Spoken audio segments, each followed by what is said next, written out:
All right, today we are diving into something truly unique.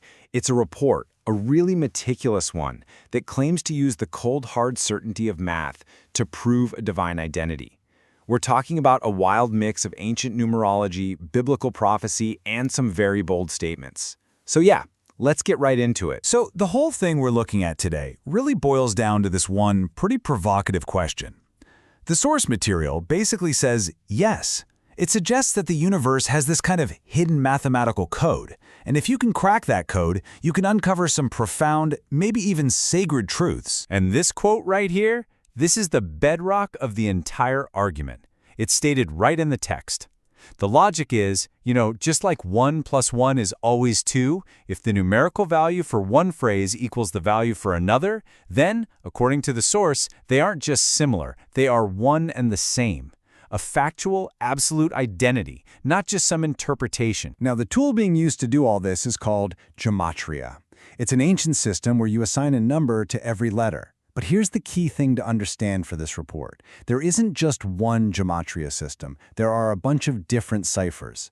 And this document uses several of them, claiming they're all part of this divinely inspired method for seeing connections that are normally invisible to us. Okay, so the document builds its case using what it calls 7 key numerical signatures, or you could think of them as blocks of evidence. They're presented not as random coincidences, but as these interlocking mathematical proofs. To really get what they're arguing, we have to look at them just as meticulously as they're presented in the report. So check this out. This table is really the cornerstone of the whole claim.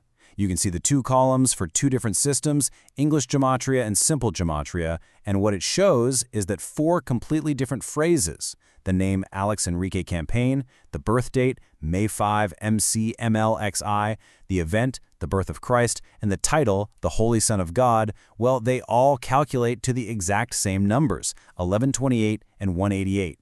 This perfect match is put forward as the first big mathematical proof of identity. But it doesn't stop there. Building on that first signature, the report adds the next layer to its proof. The argument is that this isn't just a one-off number, but it's part of a bigger, divinely structured pattern.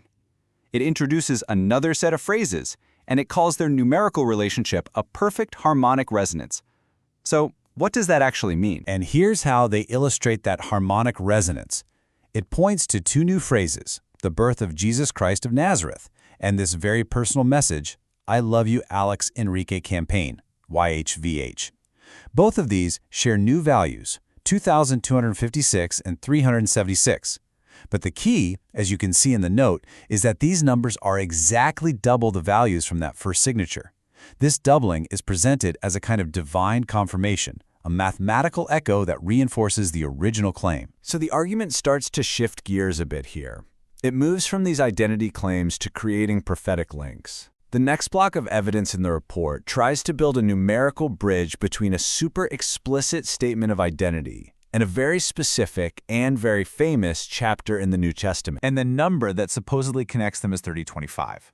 This time, using Hebrew gematria, which is based on the Hebrew alphabet, the report claims that the declaration, Jesus of Nazareth and Alex Enrique Campaign are the same, and the prophetic chapter, Matthew 24, are mathematically identical.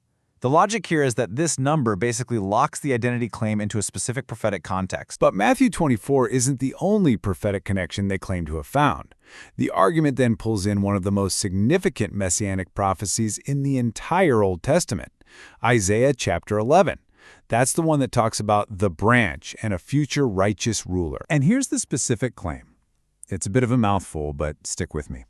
The document asserts that if you repeat the birth date, May 5, MCLXIII 7 times, and 7 is a huge number in biblical numerology, representing perfection, it gives you a gematria value that is identical to this long phrase that describes the prophecy of Isaiah 11.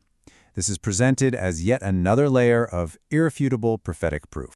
Okay, so the 6th block of evidence presented in the document is framed as the answer to this one fundamental question. The source claims that the gematria value of the question, who is Christ, is the key that unlocks this huge network of related concepts and identities. And this is just a small sample of the dozens of phrases that the report says share the exact same numerical value as the question, who is Christ? I mean, look at this list. It connects the identity to the birth date, to scientific concepts like metamathematics and Fibonacci sequence, to prophetic events like Rapture Now, and even to really contemporary phrases like the Great Reset and Drain the Swamp. The whole case is built on this idea that the shared number proves all these different concepts are just facets of a single, unified identity. So, after laying out all these different blocks of numerical evidence, the document starts to pull all the threads together. It shifts from just presenting data to making what it calls a synthesized declarative finding. Basically, a final conclusion based on the sum of all the mathematical parts. And here they are. These are the core conclusions of the report, and they're presented as straight-up facts. First, the numbers prove the identity. Second, they prove this identity is a reincarnation.